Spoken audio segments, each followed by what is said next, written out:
मौजूदा हुकूमत जेको आहे इन्हनि क़िस्म जे डिप्लोमेटिक रिलेशन्स खे बहितर करण जी कोशिशि कंदी, छो त हाणे वज़ीर आज़म शहबाज शरीफ़ एक्सपेक्टेड आहे त हू चीन जो दौरो बि करण ते जेको आहे वञनि, त कीअं ही सभु मैनेज कंदी, छो त इकोनॉमिकली बि बहरान में आहे असांजो मुल्क, ऐं जेकॾहिं असीं डिप्लोमेटिक रिलेशन्स जे हवाले सां ॻाल्हि कयूं त उन हवाले सां बि काफ़ी उन्हनि खे कमु करण जी ज़रूरत पवंदी। सो ही कीअं सभु मैनेज कंदा?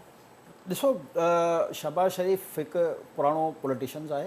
एक्सपीरियंस इल्ज़ामात पंहिंजी जाइ ते जेके बि पीटीआई जा माण्हू लॻाइनि था, पर असां हर इल्ज़ाम लाइ हमेशह इहो चवंदा हू त चवनि पिया त हिन वज़ीर आज़म के केसिस बि आहिनि, त ही कहिड़े भले क़िस्म हुजे, जो वज़ीर आज़म असां आहे? बि चवंदा त जेकॾहिं केसिस आहिनि उहे अदालतनि में प्रूफ थियनि, अदालतनि में अदालत प्रूफ थी डिले पई उन्हनि खे कंदी वञे। सज़ाऊं मिलनि। न, मसइलो इहो न आहे, मसइलो जेके तव्हांजा सबूत हूंदा आहिनि उहे फैब्रिकेटेड हूंदा आहिनि। अच्छा, सबूतनि तव्हांजे जो इंतज़ार तरफ़ां पई जेको करे प्रोसिक्यूशन जो तव्हांजो हिकिड़ो महकमो हूंदो आहे उहो तव्हांखे बार बार चवंदो आहे त हिन सबूत जी बुनियाद ते केस कान हली सघंदो, पर तव्हां जेके हुकुमरान हूंदो आहे पंहिंजे मुखालिफ़ खे इंतकाम जो निशान बणण लाइ प्रेशर कंदो आहे त न इन ई सबूत खे जेको आहे हल, त पोइ नेचुरल उहो सबूत जॾहिं अदालत में पेश थींदो आहे, अवल त प्रोसिक्यूशन डिले कंदी आहे जेतिरो थी सघंदी आहे, सही आहे। पर जेकॾहिं उहो सबूत पेश बि कयो वञे त उहो बाइज़त वरी थी वेंदा आहिनि। हाणे मसइलो इहो त हिननि ज़ोर ज़बरदस्ती जबर ते इंतकामी कार्रवाइनि में केस ठाहिया आहिनि। हाणे जिन खे तव्हां मुशरफ जे दौर खां वठी नवाज़ शरीफ़ वारनि ते इहो ब्रॉडकास्ट वारो हलियो, ब्रॉडकास्ट जे CEO चई छॾियो त इहो फैब्रिकेटेड हो ऐं असांखे ₹1 जी करप्शन न मिली। मां इहो नथो चवां त हिननि करप्शन कई आहे, न कई आहे, कई अथऊं न कई अथऊं, उहो पाण ॼाणनि उन्हनि जा जेके बि केसिस आहिनि,